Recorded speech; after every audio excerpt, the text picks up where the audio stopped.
జగన్మోహన్ రెడ్డి గారు ఆయనకున్నటువంటి నేర చరిత్రని మరొకసారి నిరూపించుకుంటూ ఒక నేరస్తుడిని వెళ్ళి పరామర్శించడం చాలా సిగ్గుచేటని చెప్పి ఈ సందర్భంగా తెలియజేస్తున్నాం.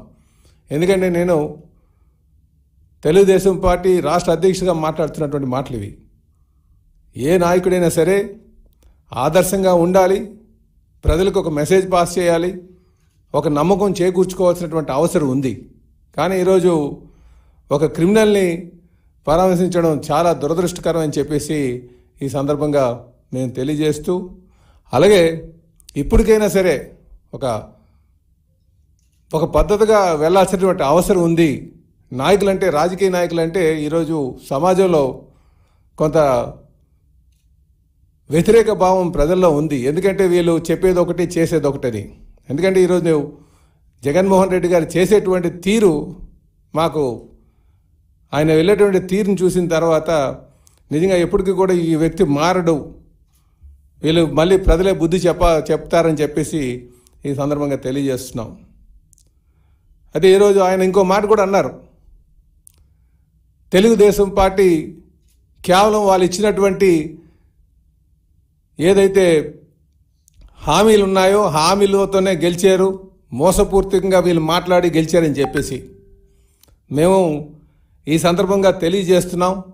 గడిచిన 5 సంవత్సరాలుగా జగన్మోహన్ రెడ్డి గారిని ఏ విధంగా ఈ రాష్ట్ర ప్రజానికాన్ని మోసం చేశారో అన్న సంగతి మీకు ఒక్కసారి నేను వివరిస్తాను. ముఖ్యంగా పేదలకు అందుబాటు లేనటువంటి ధరలు ఎక్కడున్నాయంటే ధరలు ఆకాశానికి అంటుకున్నటువంటి ధరలు, నిత్యావసర వస్తువులు ఎక్కడ కూడా సామాన్యుడు కొనలేనటువంటి పరిస్థితి గత 5 సంవత్సరాలుగా ఉంది. ఇదే కాకుండా విషపూరితమైన, అంటే పేదవాడి యొక్క బలహీనతను ఆసరాగా చేసుకొని నాణ్యత లేనటువంటి మందు అమ్మి సుమారు 35 లక్షల మంది అనారోగ్యం పాలైనటువంటి మద్యం అమ్మి ఈ రాష్ట్రంలో నిజంగా చాలామందికి ఇబ్బందికి పెట్టినటువంటి పరిస్థితి. కేవలం ధనదాహం, పేదవాడి యొక్క బలహీనతను ఆసరాగా చేసుకొని ఇంతకంటే కావాల్సింది ఏమైనా ఉందా మీరు చేసినటువంటి మోసం అని చెప్పి ఈ సందర్భంగా అడుగుతున్నాం. ఇదే కాకుండా యువతకి మేము క్రమం తప్పకుండా జాబ్ క్యాలెండర్ తీస్తారని చెప్పేసి ఎన్ని తీశారండి? అసలు జాబ్ క్యాలెండర్ అన్నారు, ఏముందా? ఏమైనా చేశారా? ఇదే కాకుండా ఉద్యోగస్తులందరినీ కూడా రివర్స్ పిఆర్సీ అని చెప్పేసి వాళ్ళని మోసం చేసినటువంటి తీరు, ఉద్యోగస్తులను మోసం చేసినటువంటి తీరు.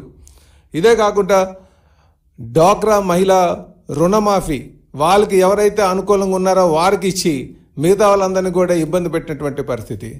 ఇదే కాకుండా మరి ఎస్సీ ఎస్టీ మైనారిటీ ఫండ్స్ సుమారు 29,000 కోట్లు మిమ్మల్ని నమ్మి ఓటు వేసినందుకు వాళ్ళు మోసం చేశారు. ఇంతకంటే సాక్షి ఏమైనా కావాలా మీకు? ప్రజలు ఎందుకు పంపించారని చెప్పడానికి?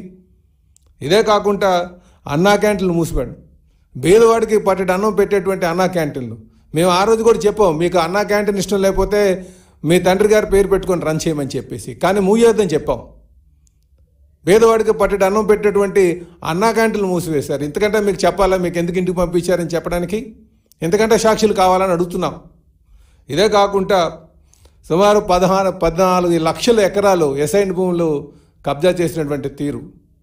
అందుకే ఈరోజు ప్రజలు ప్రతిదీ గమనించారు కనుకనే మీకు బుద్ధి చెప్పి ఇంటికి పంపించారని చెప్పేసి తెలియజేస్తున్నారు. ఇప్పటికైనా సరే మీరు ఈ 23 రోజుల్లోనే ఈ ఒక పద్ధతి కూడా లేకుండా మాట్లాడడం నిజంగా దురదృష్టకరం అని చెప్పేసి ఈ సందర్భంగా తెలియజేస్తున్నాను. ఇదే కాకుండా ఈ రాష్ట్రానికి జీవనాడైనటువంటి పోలవరం 30 లక్షల ఆయకట్టును తీసుకొచ్చేటువంటి పోలవరాన్ని విధ్వంసం చేసి పడేశారు.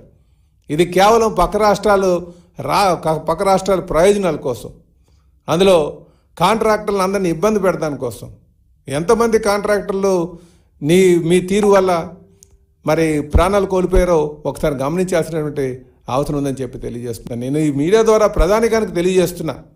ఎందుకంటే ఒక రాజకీయ పార్టీ నడిపేటువంటి నాయకుడు ఆదర్శంగా లేకపోతే, ఒక పద్ధతి ఉన్నటువంటి లేకపోతే వాళ్ళ వెనకాల క్రిమినల్సే ఫాలో అయ్యేటువంటి పరిస్థితి ఉంటుంది, మంచి వాళ్ళు కూడా క్రిమినల్స్గా మారిపోయేటువంటి పరిస్థితి ఉంటుంది. కనుకనే నాయకుడు ఆదర్శంగా ఉండాల్సినటువంటి అవసరం ఉంది. ఈరోజు మాకు పార్టీ నడుపుతున్నాం కనుక, పార్టీలో ఉన్నాం కనుక మాకు ఒక ప్రజల యొక్క ఆవేదన అర్థమవుతుంది. ఎప్పుడు రాజకీయ నాయకులు మారుతారని. కనుక మేము ఆదర్శంగా ఉండాల్సినటువంటి పార్టీ నడిపేటటువంటి అధ్యక్షులైనా సరే ఆదర్శంగా ఉండాల్సినటువంటి అవసరం ఉందని చెప్పి ఈ సందర్భంగా తెలియజేస్తున్నా. ఇదే కాకుండా ప్రజా రాజధానిగా ఉన్నటువంటి అమరావతిని విధ్వంసం 33,000 ఎకరాలు ఇచ్చినటువంటి రైతుల యొక్క కన్నీరు పెట్టుకునేటట్టుగా గత 5 సంవత్సరాలుగా చేసినటువంటి తీరును కూడా మీరు ఒకసారి గమనించాలి.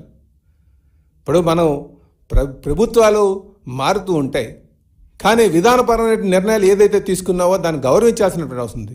చట్టసభల్లో తీసుకున్నటువంటి నిర్ణయాలు గౌరవించాల్సినటువంటి అవసరం ఉంది.